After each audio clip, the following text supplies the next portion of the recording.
Well, good morning, friends. I am here at the dock this morning, and I don't know if you can see right in front of that boat, there's a little playful otter. Looks like he's cleaning up. Let me see if I can move a little closer.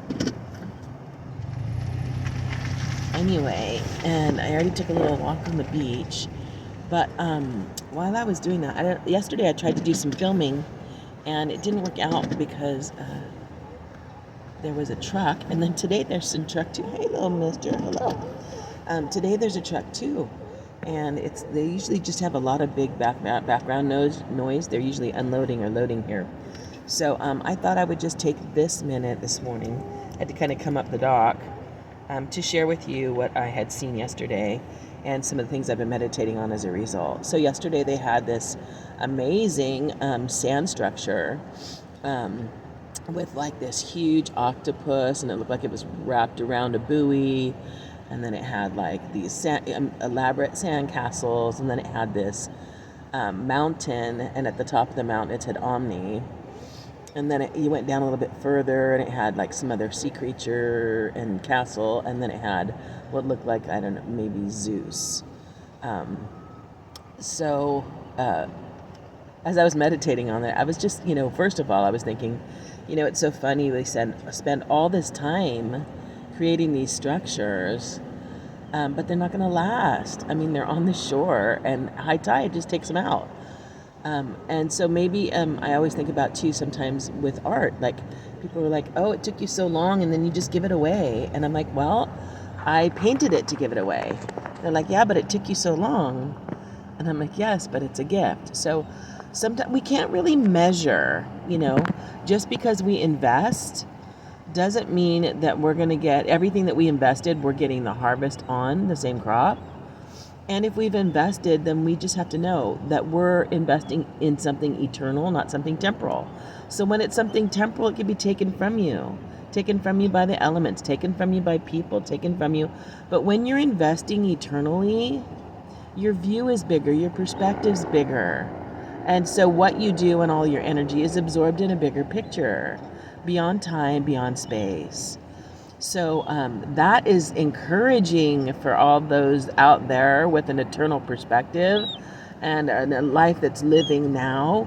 And then the other thing I wanted to just remind you too, there's also places that just not wise to invest in, right? So we have to learn wisdom so we know. And then not only that, we also have to practice what we know.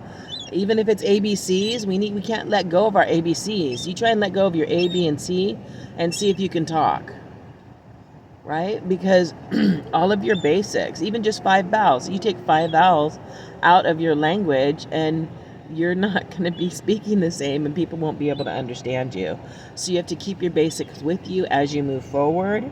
And keep them in application in ways that are very practical, like breathing too. You don't really have to think about it, but you can't lose them or allow them to slip, because those are your foundation. And so I was just reminded, when we're talking about building on the sand, the scriptures in Matthew where it says, everyone who hears the words that Jesus spoke, it says, and does them, they'll be like a wise man who builds on the rock. So that when the rains come and the floods come and the winds beat upon the house, it won't fall, because it's been founded on a rock.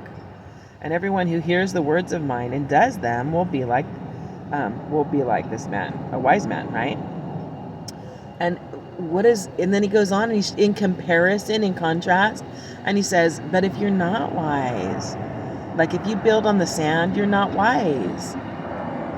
Now, if you're just playing in the sand, that's different. But if you're planning on living, setting up shop on an unsettled foundation, when the storms come, it cannot stand. It can't hold the weight of it. So we have to be wise, and we can't be reckless with our energies. We have to use them and flow in the way that God has ordained for us.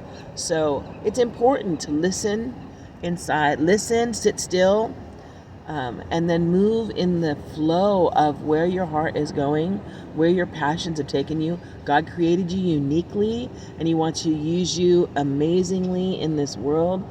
And he wants the things that are inside of you to be excavated and drawn out, and then what do you say, like a diamond, when they take it and then they clean it up and they buff it out and they do the cuts in it to bring out all the beauty.